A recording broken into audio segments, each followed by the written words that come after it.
Il existe des gens formidables dans votre monde, qui savent tirer sagesse et croissance des défis quotidiens de leur vie. Pas à pas, en cherchant, en analysant, en s'ouvrant à de nouveaux points de vue, à une compréhension plus haute, ils se forgent de nouveaux idéaux.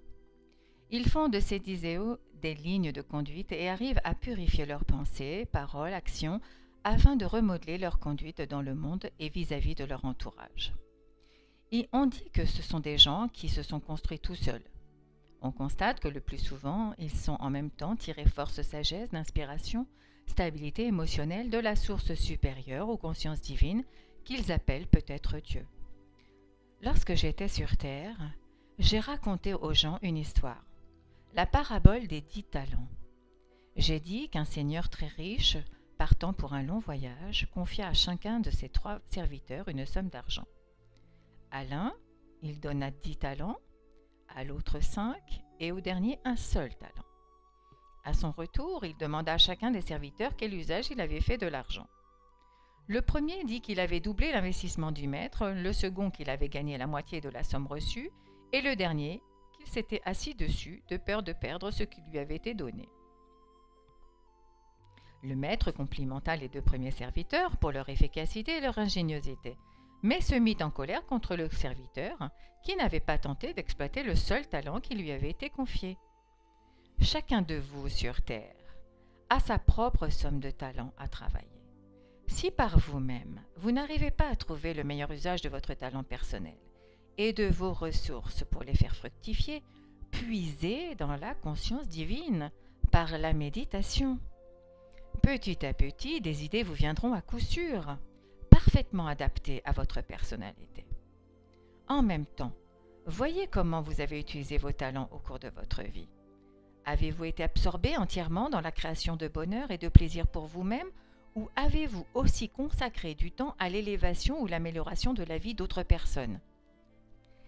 Il est terrible de recevoir des talents supérieurs à la moyenne et de finir sa vie en les ayant dilapidés dans les plaisirs de la vie. Toutes les leçons que vous avez négligé d'apprendre, toute croissance éludée, tout développement spirituel délibérément évité, sont des montagnes que vous avez créées et que vous devrez gravir dans vos prochaines vies. Elles obstrueront votre chemin et il vous faudra les affronter spirituellement, ou elles se répéteront dans une vie ultérieure. Il n'est pas nécessaire pour réussir dans le monde de devenir puissant, riche ou célèbre. On peut utiliser ses talents comme parent, en cherchant les meilleurs moyens de travailler au bien-être de ses enfants.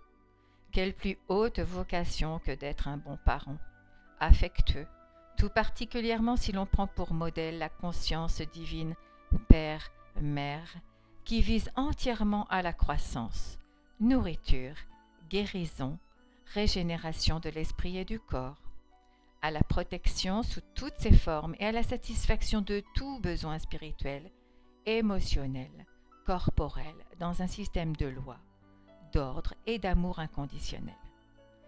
Comme parent, avez-vous été à la hauteur de la conscience de votre source divine de l'être? Ceux qui ont fait le meilleur usage de leurs talents comptent parmi eux des serviteurs. Ils ont veillé sur les enfants d'autres personnes avec dévouement et amour, nettoyant la maison avec soin, créant autour de leur employeur avec douceur et sollicitude un calme paisible, rayonnant une présence attentive.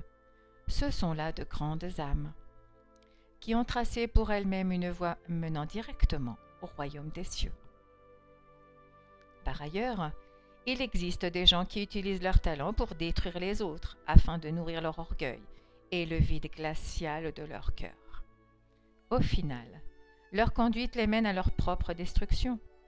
Pensez aux personnages de l'histoire ancienne et moderne qui ont incité les autres à la guerre par lavage de cerveau. Ils deviennent des dictateurs. Songez maintenant à leur fin probable. Ils ont abusé du privilège que leur conférait leur pouvoir mental et en paient finalement le prix, après avoir détruit des milieux de vie sans raison valable, car il ne peut y avoir une seule bonne raison pour transformer des pays et des zones désertiques déchirées par la guerre pour ruiner une économie prospère. Pensez aux familles où sévissent des abus émotionnels et mentaux. Il s'agit là d'une utilisation odieuse du pouvoir mental qui rejaillit sur l'abuseur de biens des façons différentes. Mauvaise santé, maladie, dépendance, dépression, perte d'estime de soi. Cependant, n'utilisez pas votre cerveau, votre intellect, votre sagesse, votre connaissance ou votre éducation pour critiquer, juger ou condamner ceux que vous jugez inférieurs, selon vos propres critères de productivité ou de bonté, dans quelque domaine que ce soit. En même temps, puisque critiquer, juger et condamner est aussi naturel pour l'ego humain que de respirer, acceptez de voir le comportement qui pourrait être amélioré. Autrement, ce serait nier la réalité du processus d'évolution. Le but de la vie est d'expérimenter et de vous améliorer au travers de vos expériences. Ainsi, sans juger, condamner ou rejeter les insuffisances que vous constatez chez les autres, remettez immédiatement ce que vous voyez à la conscience divine et demandez constamment la résolution divine du problème. Tenez-vous-en fermement à la certitude que chaque fois que vous faites intervenir la conscience divine, le résultat final est toujours la croissance et le développement de tous les individus concernés. Essayez de toujours garder à l'esprit que vous êtes sur Terre pour faire descendre la conscience divine dans votre vie quotidienne, vos relations et votre environnement. C'est le but précis de votre présence sur Terre. Lorsque j'ai dit que j'étais venu vous aider à découvrir une vie plus abondante, je voulais dire que j'étais venu vous aider à travailler sur un esclavage émotionnel magnétique, à découvrir et créer le contact véritable avec la vie divine, source de notre être. C'est lui qui vous fait naître à une vie plus riche, transcendant de loin la vie physique, puisée dans votre seule nourriture. C'est lui qui vous procure orientation spirituelle, protection et vous aide à marcher sur une voie divinement inspirée. On pourrait l'appeler la voie de la conscience christique. Lorsque vous percevez quelques vérités profondes, jusque-là cachées à votre conscience, réjouissez-vous et acceptez que la conscience divine ait pénétré votre conscience humaine et parlé directement à votre esprit. Remerciez sincèrement, chérissez ce cadeau et révérez-le. Ne le considérez jamais comme un acquis. Vous feriez obstacle à un afflux ultérieur de l'intelligence aimante. Vous vous demanderiez pourquoi vous vous sentez à nouveau si seul. Les gens disent qu'ils sont transformés par l'esprit en soi. Le terme d'esprit en soi peut convenir. J'ai essayé par tous les moyens de vous ôter de l'esprit la vieille terminologie, souvent mal comprise. Mais comprenez bien ceci. Une fois que vous avez saisi ce que je veux vraiment dire, j'ai été si mal interprétée par le passé que je ne veux pas voir cela se reproduire, ne vous tenez pas à la seule terminologie. Du moment que vous savez ce qu'est réellement l'esprit en soi, la conscience de vie divine œuvrant à partir de la conscience universelle infinie, qui n'a rien à voir avec l'esprit des trépassés, utilisez la terminologie que vous voulez, la plus juste selon vous, à condition qu'elle recouvre bien la signification donnée dans ces lettres. Je souhaite maintenant revenir à ma déclaration initiale, celle par laquelle j'ai commencé cette section. On dit souvent que l'on peut être transformé par le pouvoir de l'esprit. Une telle transformation est impossible. Il n'y a, dans votre soi humain, rien de réel à transformer. Votre âme est tirée de la conscience de vie divine. Elle est donc parfaite. Votre personnalité humaine est éphémère et composée uniquement d'impulsions magnétiques émotionnelles d'attraction-rejet. En conséquence, la vie divine doit progressivement imprégner votre conscience pour vous aider à vous débarrasser de ces impulsions grossières afin de révéler la réalité spirituelle. Peut-être puis-je mieux vous l'expliquer en utilisant une parabole. Une jeune fille d'une grande beauté était tenue cachée sous d'épais voiles gris sur lesquels était dessiné un affreux visage. Ainsi, la vérité de son être était gardée secrète et peu de gens se risquaient à l'approcher à cause de son aspect déplaisant. En grandissant, elle réalisa que sa solitude, sa souffrance, la perte de sa liberté de mouvement et le déclin de sa santé étaient dus au voile. Mais elle y était tellement accoutumée qu'elle était persuadée de ne pouvoir survivre sans eux. Cependant, elle fit l'heureuse rencontre d'un mentor illuminé venant d'un autre pays qui la persuada au bout du compte d'enlever l'un des voiles. Elle chercha longtemps la force intérieure lui permettant de passer à l'acte, et le moment venu, elle pria son mentor de l'aider. Ensemble, ils enlevèrent le voile sur lequel avait été peint l'affreux visage. Elle se sentit beaucoup mieux sitôt après s'en être débarrassée. Elle ressentit alors de la joie. Puis elle voulut se débarrasser d'un second voile.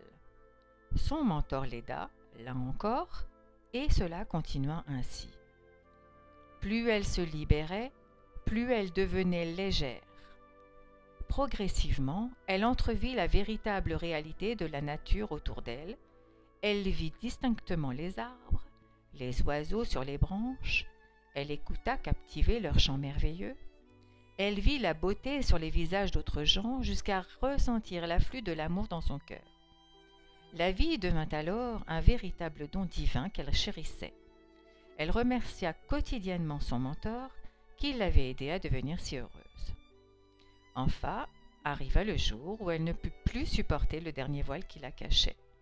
Elle savait qu'il empêchait de voir la lumière, une beauté, une harmonie encore plus belle et d'avoir des relations pleines d'amour avec d'autres belles personnes. Bien qu'elle ignorât comment elle allait pouvoir vivre sans lui, elle se retira en silence avec son mentor et pria pour pouvoir ôter ce dernier voile. Ce fut un moment de souffrance, car le voile semblait faire partie de son être. Mais elle supplia, implora, et en un moment de lumière brillante, le voile prit feu et se détacha d'elle.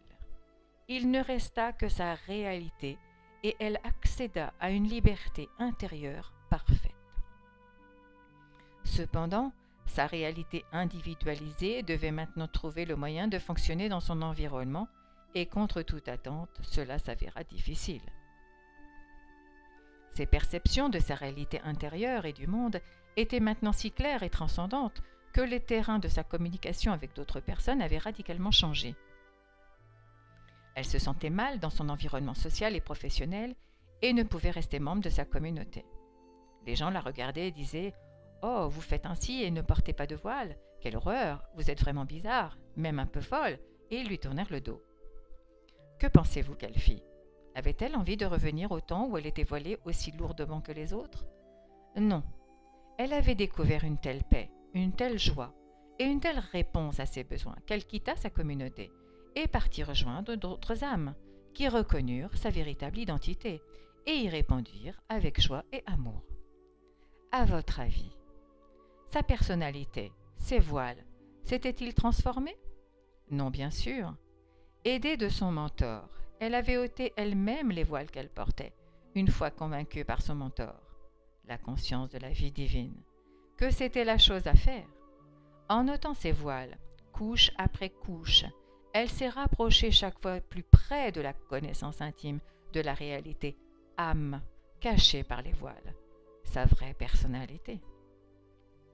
Vous comprenez sans doute maintenant que la personnalité humaine est comparable à une toile d'araignée mentale et émotionnelle, qu'elle est parfois semblable à un voile malpropre d'interactions multiples entre attraction-attachement et répulsion-rejet magnétique.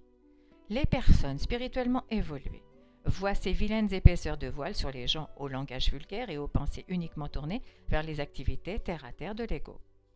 Sachez aussi que lorsqu'un individu abandonne les niveaux grossiers de pensée et de réaction, sa peau s'éclaircit et la lumière transparaît dans ses yeux. pendant que la personnalité terrestre disparaît imperceptiblement. Le corps se spiritualise. Les gens qui ont le don de perception spirituelle le voient clairement. Ne craignez pas ce renoncement futur à la mentalité terrestre. Vous l'abandonnerez petit à petit avec un soulagement infini.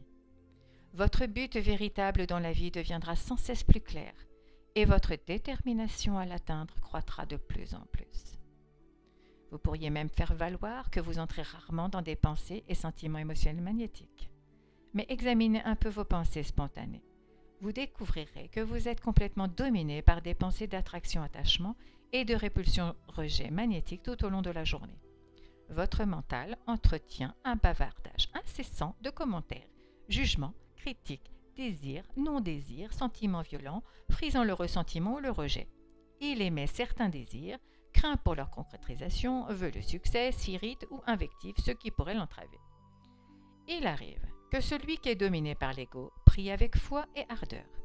Mais si juste après sa prière, en rencontrant quelqu'un et afin d'obtenir un peu de réconfort, il se plaint de ce qu'il a remis à Dieu pour être résolu de la façon la meilleure qui soit, alors l'énergie de la conscience et la force positive libérée pendant la prière, la demande, la foi et l'ardeur sont annulées par la négativité de cet apitoiement sur soi.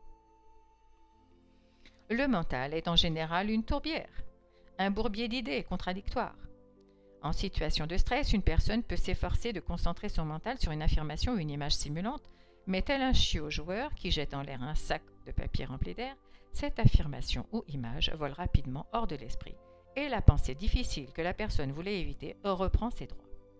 Ce petit jeu de va-et-vient se poursuit dans le mental, jusqu'à ce que la personne cherche désespérément à échapper au conflit.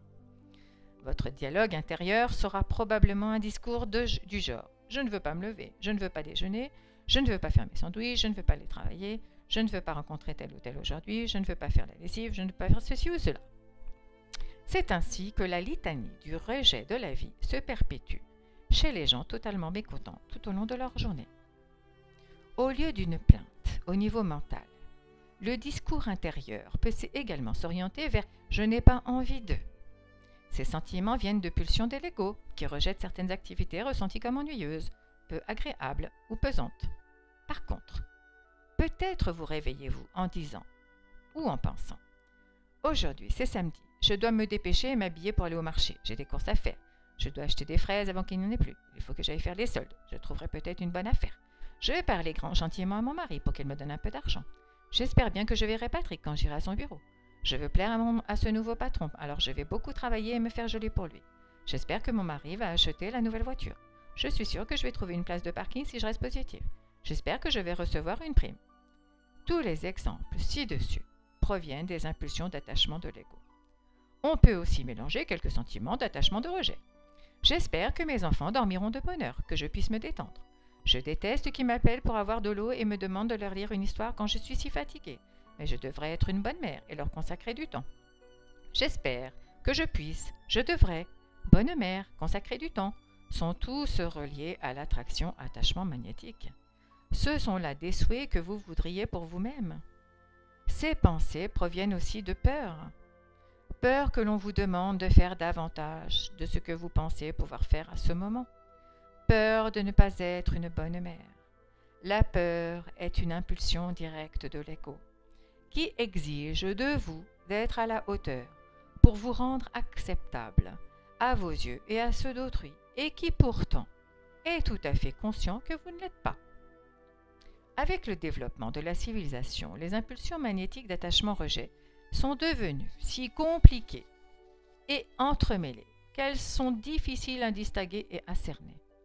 Je déteste, appelle pour avoir de l'eau, demande une histoire, je suis si fatigué, sont tous des sentiments de rejet-répulsion. Comme il faut plus d'énergie pour rejeter et repousser que pour accepter et se relier, le conflit intérieur finira par vous faire ressentir une fatigue et un découragement encore plus grand, voire de la culpabilité, sans vous laisser le loisir de trouver la force de faire ce que vous voudriez vraiment au fond de vous, à savoir passer plus de temps avec mes enfants, leur lire des histoires et les dorloter. Cela vous rendrait satisfaite et heureuse, parce qu'à un niveau encore plus profond, vous savez que ce que vous voudriez et exprimeriez de l'amour, alors que tous les je veux et je ne veux pas sont un revêtement qui cache le sentiment d'amour. Quand vous êtes en syntonie avec votre moi le plus profond, quand vous vivez et exprimez l'amour, vous êtes vraiment en paix et heureux. En même temps, remarquez que dans ce monologue intérieur, incessant chez toutes les mères attentives, la première expression « je devrais passer plus de temps avec eux » est une intuition qui provient directement de la conscience de vie divine. Mais vous penserez probablement que c'est votre conscience qui vous dit ce que vous devriez faire. Peut-être commencez-vous à voir que votre esprit et vos émotions sont semblables à un champ de bataille, où des idées contradictoires se suivent si rapidement que vous êtes tout à fait inconscient de ce que vous faites à vous-même. Votre mental est une girouette. Vos croyances, vos opinions, vos réactions varient au fur et à mesure des changements qui se produisent dans vos relations et votre environnement. Un méli-mélo de « j'aime » et « je n'aime pas », de ressentiment et amitié, de possessivité et de rejet. Ce beau mélange provient d'une compréhension superficielle de tout ce qui se passe vraiment dans votre environnement au niveau souterrain. Vous ressemblez aux bateaux qui naviguent sur les mers. Vous pouvez voir le ciel, mais ne soupçonnez pas le moins du monde la croissance, le mouvement et l'activité vitale qui ont lieu sous votre quille. Cela signifie que vous pensez peut-être avoir des liens authentiques avec quelqu'un, mais sous la surface et derrière l'apparence agréable de cette relation, votre ami se sent peut-être seul avec vous. Il aimerait être compris, vous entendre lui parler de façon plus sensible et empathique, plus adaptée à vos besoins à tous deux. Considérez par exemple la réflexion suivante. En apparence, elle semble parfaitement inoffensive, tant pour vous que pour l'autre, mais son analyse montre qu'il n'en est rien. J'espère que cette méchante femme ne viendra pas travailler aujourd'hui. Tout d'abord, pour pouvoir faire une telle déclaration dans votre conscience cachée, vous avez observé son comportement et l'avez condamné pour des problèmes causés par son mauvais caractère. Vous l'avez étiquetée femme désagréable. Vous avez ainsi créé une forme d'énergie de conscience portant son nom. Cela ne lui fera pas de bien. Vous voulez magnétiquement, non pas spirituellement, qu'elle soit absente de son travail, parce que cela vous rendrait la vie plus agréable. Vos propres propos révèlent que vous êtes sous l'emprise complète de votre ego, puisque vous n'avez pas songé à vous demander si elle souffrait d'un problème de personnalité caractérielle, d'une maladie cachée, d'un mal-être quelconque, ou d'un problème financier expliquant son mauvais caractère. L'espoir qu'elle soit absente est comme une malédiction sur elle. Si votre pensée est suffisamment ardente et puissante, cette femme captera la charge d'énergie de conscience négative et se sentira subitement trop mal pour aller travailler. Une tension émotionnelle évolue en dépression nerveuse selon le même principe.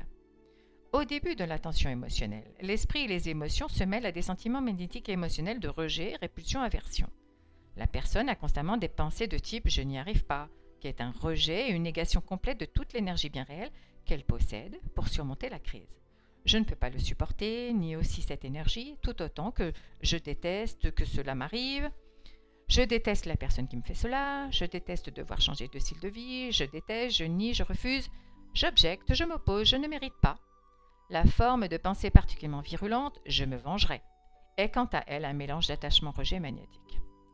En réalité, la conscience d'une telle phrase est « Je le déteste tellement, lui et ce qu'il m'a fait, que je vais lui donner une leçon. Je lui ferai exactement ce qu'il m'a fait. Je vais le lui faire payer. » Il s'agit là de pure vengeance. La vengeance est un boomerang qui revient sur la personne, provoquant sa souffrance sous une forme ou une autre. S'il est sur la voie de la conscience christique, cela lui apprendra aussi une leçon capitale. Toutes les pensées et sentiments vengeurs, y compris le ressentiment meurtrier, provoquent des dépressions nerveuses, voire physiques. Certains lecteurs de Céleste se rappelleront peut-être mon face-à-face avec le figuier près de Béthanie. J'avais faim et j'ai sottement cherché des figues, alors que je n'en étais pas à la saison. Comme je n'en trouvais pas, je dis à l'arbre « Que personne ne mange plus germer de tes fruits ». Le figuier se dessécha jusqu'aux racines et il est mort le lendemain, à la grande stupeur de Pierre. Ce fut là un moment où, en tant que Jésus, je fus totalement irresponsable dans l'utilisation de mon pouvoir mental, et je provoquais des dégâts, car ce que j'ai beaucoup regretté. J'ai expliqué en détail les vraies raisons de cet incident, lettre 3. Cependant, en parlant à mes disciples, que je l'ai aussi utilisé comme un exemple et un avertissement du pouvoir exercé par le mental sur des choses vivantes. Qu'il soit également dit, ce jour-là, je fouettais et chassais les prêteurs sur gage du temple et dénigrais durement et ouvertement les scribes et les pharisiens. Tous ces actes étaient des impulsions d'attachement-rejet émotionnel magnétique. Délibérément, je scellais ma mort future par crucifixion. Je savais exactement ce que je faisais, car mon temps sur terre touchait à sa fin, et à vrai dire, j'étais impatient de quitter votre monde. Lorsque les gens s'engagent sur le sentier spirituel, à la recherche d'un pouvoir supérieur, des enseignants en pouvoir personnel leur apprennent souvent à impliquer davantage dans des pensées d'attachement émotionnel et magnétique, ne se rendant absolument pas compte que leurs instructions servent à renforcer le pouvoir de l'ego. On dit à l'aspirant spirituel, si vous méditez, Dieu ou la puissance de votre subconscient vous aidera à satisfaire tous vos besoins. Je visualise la maison de mes rêves et je sais que je l'aurai. J'achète les vêtements dont j'ai besoin et j'ai la foi que je trouverai moyen de les payer. Ces gens se concentrent sur avoir la foi et recevoir ce dont ils ont besoin ou ce qu'ils désirent. Au début de leur évolution de conscience et de l'exercice de leur foi, ils ressentent effectivement de grands changements bénéfiques.